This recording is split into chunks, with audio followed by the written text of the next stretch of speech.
everybody, welcome back. Today as well we have got you another video. In this video I'll show you how you can change address in Commonwealth Bank.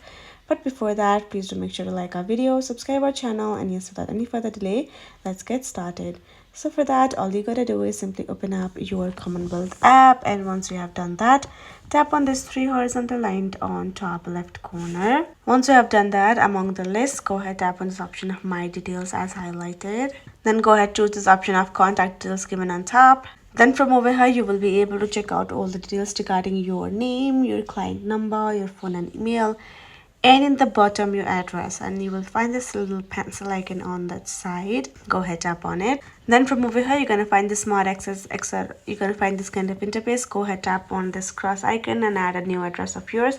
Once the address is added, tap on this option of save, and you can see this kind of notification gonna pop up stating that changes has been saved and you're good to go. Now you can go back and use your app however you like, and that is it. So that's how you can do it. Hope this video was helpful to you all. Thank you so much for watching, and I'll see you guys in the next video.